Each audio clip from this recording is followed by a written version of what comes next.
Well, via our friends over at Instapundit, an important article from an unknown person, but nevertheless something that we should all be talking about. Its name is Captain Jeffrey E. Klein. He's from the U.S. Navy, retired, and this was in the, the U.S. Naval Institute Review. Captain Klein wrote a small essay talking about the need to resurrect War Plan Blue. Now, War Plan Blue, as you may or may not know, was actually the United States Defense Department, although it was the War Department back then, was the plan for preparing for war. It wasn't a contingency for a specific invasion. We have contingency plans to invade Great Britain. We have them to invade. We've got contingency plans everywhere. War Plan Blue was something a little different. It was something basically saying, what do we need to do now while we are in peace so that we will be more prepared for war? And Captain Klein makes the case that we need another War Plan Blue, and we need one right quick. There's a lot about this I like very much. I especially like the idea of actually being prepared for something terrible before it actually happens and then preparing ourselves for it afterwards. So, guys, I wanted to talk to you about this. He's Captain Klein, in his relatively short article, broke basically down what a new War Plan Blue would look like, a new preparedness plan. This is not a weapons procurement plan. It's not a battle fighting plan. It's what do we need to do to be prepared for conflict that may be coming our way. And he divided it up into three issues, and I'll ask each one of you about the three. Scotty, let's start with you. Captain Klein says the three areas we need to be concerned about are industry, people, and infrastructure. Do you have any thoughts about what we could be doing to make America a safer place in the face of an actual attack concerning industry, people, and infrastructure? It's an interesting question because almost underlying it is the assumption that there can be a sort of national plan in a country that is divided up into multiple levels of government. I know, for example, that there's a lot of preparedness planning that goes on at the county level for emergencies. I know as a resident of Texas that every individual has a plan for what happens if there's a tornado or, a massive hailstorm that breaks the roof of your house in. So that kind of planning is happening across the country in small government units. And I'm sure, for example, the Federal Emergency Management Agency, FEMA, is doing its own broad scale planning. Let me interrupt you for a second, please. Scotty. I'm sorry, because I obviously wasn't clear enough on the question. This is not a plan for America to prepare itself against various catastrophes or emergencies. This is what the Defense Department specifically and only, what should the Defense Department be doing to prepare for war? And that's a whole horse of a different color because it is indeed. In a way, I mean, the Defense Department can do everything it wants to do, but at a certain point in time, you will have to enlist the help of private industry. You'll have to enlist the help of local governments. You'll have to, all that kind of stuff, and individuals will go on. I mean, when it comes to industry, for example, the Defense Department really doesn't have a role in this specifically, but because of the global nature of supply chain management right now, which have brought us amazing technologies to our shores that we couldn't afford, frankly. Most of the stuff in this office I couldn't afford if it had all been made in the United States with United States parts by United States citizens. Looking at what our manufacturing base looks like right now and how quickly could we ramp that up. It was very difficult in the early days of World War II to be able to meet the industrial needs of a war machine. But eventually, once they got that cranked up, we were outproducing, anything anybody could have possibly imagined. So at the very least, you have to have some sort of template for understanding how you ramp up manufacturing capacity in a country that has increasingly farmed out the manufacturing because either that's the cheaper part because you can find cheap labor elsewhere, or because things are being done by robots, for example. And so thinking that through, I think it'd be an important part of the plan. The other thing is how do you pay for what you're going to need to pay for? Even with infrastructure development, for example, there's much that's been made of Dwight Eisenhower's national highway system because he saw it as a way, if we ever needed to rapidly move military vehicles across the country, or evacuate cities. Yes, or evacuate cities. We'd have these beltways and these arteries to get people out or to get troops in. That kind of stuff is going to take, at the very least, even if not an investment right now, at least a long-term plan for thinking about how to fund such a thing. You can only go so far in commanding industry, for example, in time of war to do something. At some point, people have to take home some money so that they can buy some butter. And you need to be able to think through that process.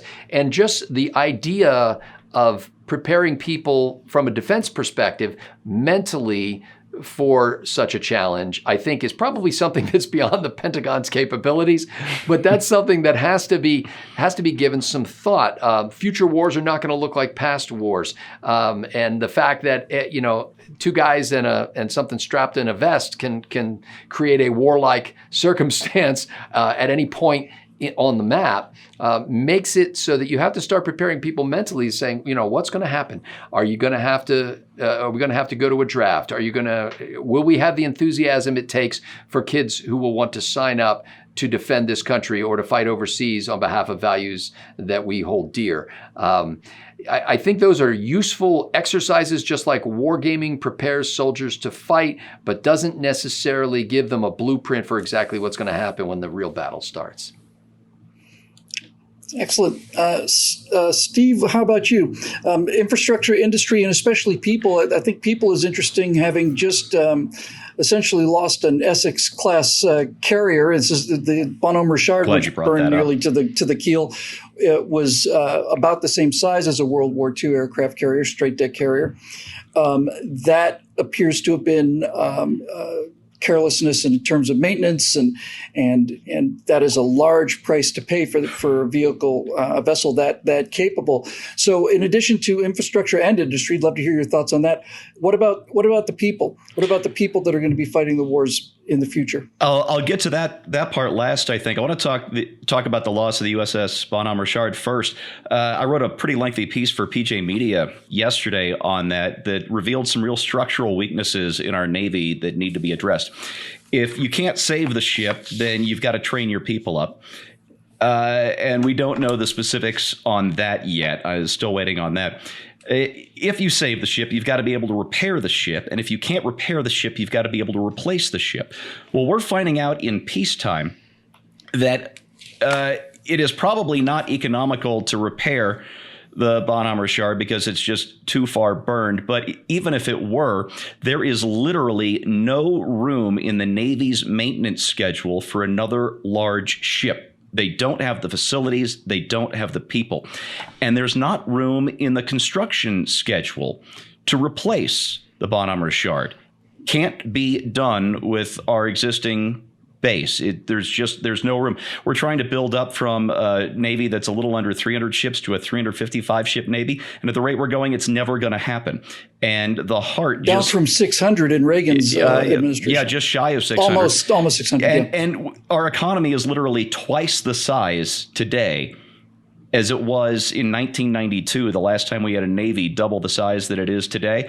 And here we are wheezing with this effort because we've allowed this infrastructure to dwindle. We've forced the Navy to eat its own seed corn, and now we're at a place in peacetime where we cannot repair or build new ships, anything outside of a schedule that is already running years behind.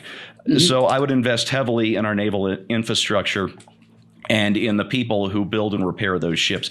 For the PJ Media piece yesterday, I got to talk about the 48-hour turnaround for the U.S.S. Yorktown, getting it ready for the Battle of Midway, which wouldn't have been possible. That win wouldn't have been possible without that third flight deck. And, it took 3 weeks for the Yorktown to limp back from the Battle of the Coral Sea back to Pearl Harbor. It was supposed to be a 3-month repair. Our crews turned that ship around in 48 hours. It was almost physically impossible. They did it anyway. Just impressive work. There's no reason we can't do that again, and we must have the infrastructure to be able to do that again. That's the first thing I do.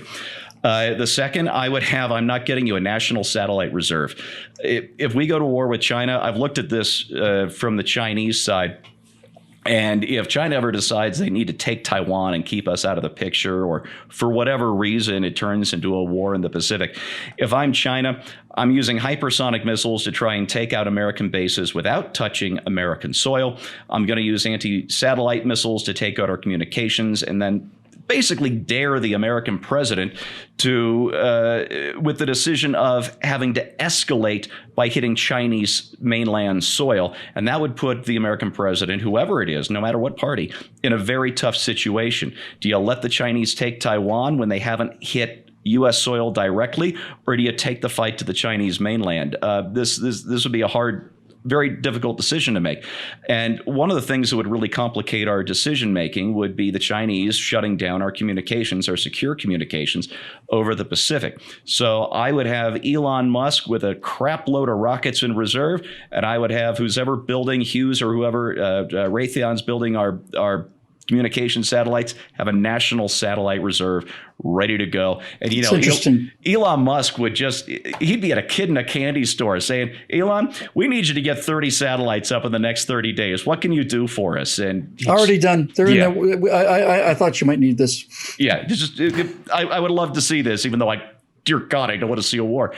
And the third thing I would do, well, there were two things I would do for the people. One, I'd get our medical supply chain the hell out of China. Even simple things we use to treat wounded soldiers, like antibiotics, or sick Americans, are all coming from China now. That's got to stop. We're in Cold War II here. Can you imagine if we were letting the Soviets make our medicines? It would just be insane. That's got to stop.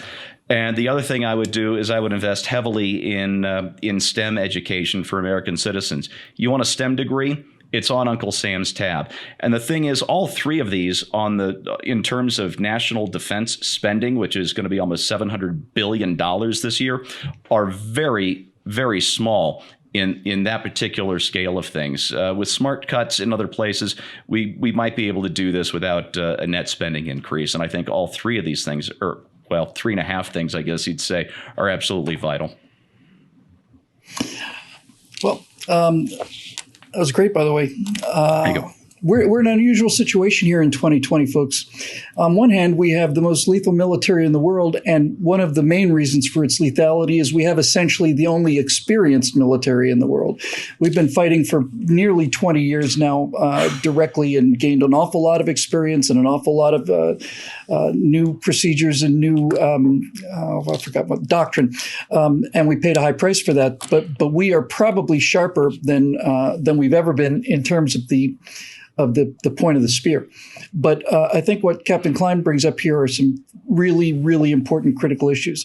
We could do this all day, but I would just go through them very briefly. For me, in terms of what we should be looking forward to in industry, is that we should make sure that essentially virtually all of our defense hardware is either made in America at additional price, which you just pay out of the defense budget, or that we have enough large reserves of so that we could assume that we would not be able to get them in the future. One thing that concerns me enormously is that if China decided to really get saucy, that all of a sudden we'd wake up and find out that none of our jets would work, that none of our computers would work, that the Chinese had put into the hardware specific sets of hard-written code that just basically deactivate the entire system. So I would do a thorough combing out of all of our electronics, I mean thorough, to make sure that there's no hardware problems as well as software problems, because as Scott had pointed out and as is well known, the next attack is not going to look like the last attack. It's not going to be battleships, and it's not going to be airliners. It's going to be, hey, this suddenly the tank won't start. So I would look very heavily at that. And places where we're dependent on overseas, I get them done domestically right away. As far as people is concerned, I think there has been a lot of sloppiness lately. We don't know the story behind the Bonhomme Richard yet, but certainly there have been collisions, surface collisions with destroyers, and at least one or two of those cases, that is just down to just plain bad seamanship on the part of the officers of the deck at the time. So those standards need to be raised, and the training certainly needs to be raised. One of the reasons that productivity, as Steve said, our economy is twice the size of what it was, is we have harness the power of women in America and really just we use our entire workforce. The issue of women in the military is often a contentious one, but I think if we're serious about this, we ought to have one ironclad rule, and that's simply this: women should be able to do any job that men do in the military so long as they can pass the precise requirements that men need to pass, and without exception and without lowering the bar. That means if you can carry a 200-pound packing person out of there, well, we'll definitely consider you. But if you can't, we're not going to make a lower exception for you because you're female. So I would also significantly raise the pay of military personnel.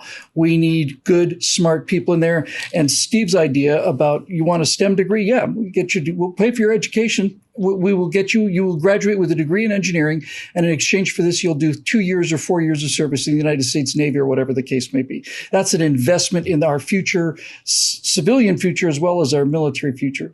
As far as infrastructure goes, I think the one thing that is just sitting on top of everything else, and this is a torch that's been carried by our friend Frank Gaffney for a decade now, is the vulnerability to to EMP attacks, electromagnetic pulse attacks.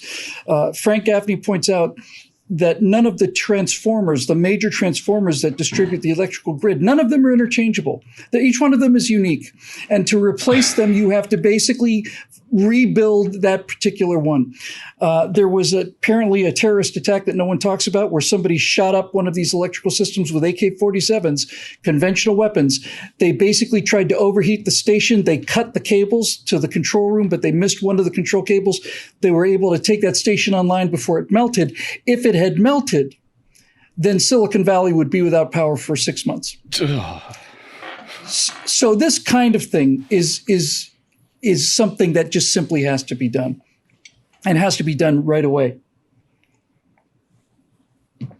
But in terms of the largest case, this is what I would recommend. I would recommend that as part of this goes on to some degree already, but I'm not talking about things like red flag exercises that are formal, where we take our best pilots and send our newer pilots up to train against the best pilots who are flying as the enemy and so on. I think we ought to have a unit in the Pentagon that is not in the Pentagon, first of all, and it ought to be comprised of all of out-of-the-box thinkers.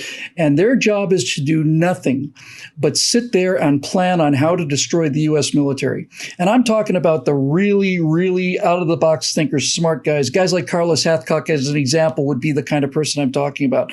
These guys ought to sit in a room someplace that's got nothing to do with the Pentagon, and they ought to put together plans and strategies and simulations on how they would sink aircraft carriers using maybe remote control boats. Who knows? But if you're going to do that, and I think that is the most effective way. I think we're the smartest people on the planet, and the best way for our military to protect itself is to have the smartest people in the military, have a group of them that does nothing but think about how to infiltrate an Air Force base, how to sink a submarine, how to track a submarine, all of it. But if we do that, we have to do one thing. We have to respect the conclusions that come out of those reports. There are cases where in the U.S. Navy, they were doing a simulation, and the guys who were playing the enemy decided to rush them. Instead of sending out a battleship, they sent out 200 fast torpedo boats, fast Boston whalers, basically. Got up next to the ship, exploded it, sank the carrier. And they said, no, we're going to disallow that. The results we're going to disallow. Yeah. There is a great example of this. The greatest example of this occurred in early, probably was late May of 1942. When the Japanese began the attack on Midway, when they were planning the attack on Midway, they knew they were down 2 carriers. They were 2 carriers short, but they were gaming out how it would go. And a couple of young Japanese naval officers decided that they would, playing as the Americans, that they would take the carriers out of Pearl Harbor and put them somewhere to the northwest and wait in ambush for the Japanese fleet to arrive. And when they played this thing out, turns out that the Japanese lost 2 or 3 carriers in this simulation. And when it was clear that the plan was faulty, the Japanese Imperial Navy Command said, we utterly No, they refloated. Yamamoto. They refloated the models. Yeah, Yamamoto, and they did it because they said the Americans could never be that smart, and they could never be that courageous or that inventive. So the fact that we just lost 3 carriers is a loss of face for me as Yamamoto. It's a loss of face for the Imperial Navy and so on. It didn't happen. Well, guess what? It did happen, and I don't know how you would feel if you were Yamamoto, thinking that this Imperial junior officer who's just basically predicted the catastrophe that happened, we just told him, nah. We ought to respect the results. And if somebody finds an incredibly unconventional way to do something massively destructive to the U.S. military warfighting capability, we'd better assume that the people who are actually out there who aren't our friends are thinking along those same lines. I think Captain Klein's exactly right. We need to. Wouldn't it be a wonderful experience, not just for the good of the country, but just for the sheer entertainment and shock value of it, to find out that our government was prepared for something before it actually happened? Wouldn't that be something? What an idea that is, huh? That we're going to actually prepare for something terrible before it actually happens. I think it's a great idea. For Steve Green at Scott Out, I'm Bill Whittle. This show is made possible by the members at BillWhittle.com. We'd love to have you join us. If you'd like to, just go over there and click the member button link. And for Steve and Scott, we'll see you next week right here on Right Angle.